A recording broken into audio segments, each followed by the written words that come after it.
ಸಂಗಮ ಶ್ರೀ ಪ್ರಶಸ್ತಿ.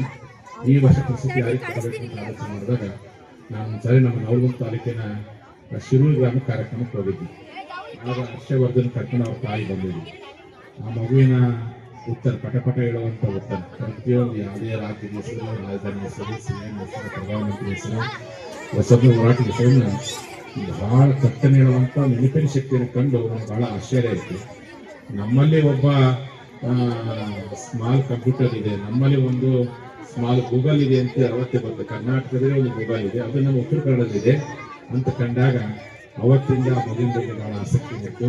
ಅವನಿಗೆ ರಾಷ್ಟ್ರ ಮಟ್ಟದ ಪ್ರಶಸ್ತಿಯನ್ನು ಕೊಡಿಸ್ಬೇಕು ಅಂತ ಆಲೋಚನೆ ಇತ್ತು. ಆ ರಾಷ್ಟ್ರ ಮಟ್ಟದಲ್ಲಿನೇ ಒಂದು ಟ್ಯಾಲೆಂಟೆಡ್ ಅವಾರ್ಡ್ ಕೊಡಿಸ್ಬೇಕು. ನಮ್ಮವರೇ ಮಹಿಳಾ ಮತ್ತು ಮಕ್ಕಳ ಅಭಿವೃದ್ಧಿ ಸಚಿವೆ ಲಕ್ಷ್ಮೀ ಹೆಬ್ಬಾಳ್ಕರ್ ಇದ್ದಾರೆ.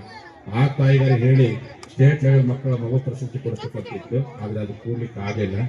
ಕೊನೆ ನಮ್ಮ ಶಾಲೆಯ ಪ್ರಶಸ್ತಿ ನಮಗೆ ಕೊಡಿಸ್ಬಿಟ್ರೆ ಆಯ್ತು ಅಂತೇಳಿ ಇವತ್ತು ಆ ಮಗುವಿಗೆ ಪ್ರಶಸ್ತಿ ಕೊಟ್ಟ ಉದ್ದೇಶ ಅಂದ್ರೆ ಅವನ ಹತ್ರ ಮಾತ್ರ, ಹರ್ಷವರ್ಧನ್ ಹತ್ರ ಮಾತ್ರ, ಆರ್ಯವರ್ಧನ್ ಹತ್ರ ಮಾತ್ರ ನೆನಪಿನ ಶಕ್ತಿ ಇದೆ ಅಂತ ನೀವು ಯಾರು ಸಹ ಭಾವಿಸ್ಕೊತೀವಿ. ನಿಮ್ಗೆ ಇರುವಂತ ಪ್ರತಿಯೊಬ್ಬ ಮಗುವಿಗೂ ಸಹ ಅಂತ ದೊಡ್ಡ ಶಕ್ತಿ ಇದೆ ಅಂತ. ಪ್ರತಿಯೊಬ್ಬ ಮಗುವಿಗೂ ಭಗವಂತ ಆ ಜ್ಞಾಪಕ ಶಕ್ತಿ ನಿಮಗೆ ಕೊಟ್ಟು ಬಿಟ್ಟಿದ್ದಾರೆ. ಆ ಜ್ಞಾಪಕ ಶಕ್ತಿಯನ್ನ ಬಳಸಿಕೊಳ್ಳೋದು ಪ್ರಯತ್ನ ಯಾರು ಸಹ ಮಾಡ್ತಾ ಇಲ್ಲ. ನಮಗೆ ಜ್ಞಾಪಕ ಶಕ್ತಿ ಇದೆ ಅಂತೇಳಿ ಅರಿವು ಸಹ ನಮಗೆ ಗೊತ್ತಿಲ್ಲ. ಪ್ರತಿಯೊಬ್ಬ ಮಗುವಿನ ಸಹ ಅಂತ ಐಕ್ಯ ವಿದ್ಯೆ ಇರುತ್ತೆ. ಆ ಉದ್ದೇಶಕ್ಕೋಸ್ಕರವಾಗಿ ನಿಮ್ಮೆಲ್ಲ ಮಗುವಿನಲ್ಲಿ ಸಹ ಅಂತ ಒಂದು ಜ್ಞಾಪಕ ಶಕ್ತಿ ಇದೆ. ಆ ಮಗುವಿಗೆ ಇರ್ತಕ್ಕಂಥ ಜ್ಞಾನ ಶಕ್ತಿಯನ್ನ ನೀವು ಚೆನ್ನಾಗಿ ಆ ಮಗುವಿಗೆ ತರಬೇತಿ ಕೊಟ್ಟಿದ್ದಾದ್ರೆ, ಆ ಮಗುವಿಗೆ ಸರಿಯಾಗಿ ನೀವು ಅದನ್ನು ಫೀಲ್ ಮಾಡಿದ್ದಾದ್ರೆ, ನಿಮ್ಮ ಮಗು ಸಹ ನಮ್ಮ ಆರ್ಯವರ್ಧನ್ಗೆ ಗಿನ್ನಿಸ್ ರೆಕಾರ್ಡಲ್ಲಿ ಅವನ ಹೆಸರು ಸೇರಿದಲ್ಲಿ ಯಾವುದೇ ಸಂದೇಹವಿಲ್ಲ ಅನ್ನುವಂಥ ಮಾತನ್ನು ಶಿಕ್ಷೆ ಪಡ್ತೀನಿ. ಆ ಉದ್ದೇಶಕ್ಕೋಸ್ಕರವಾಗಿ ನಮ್ಮ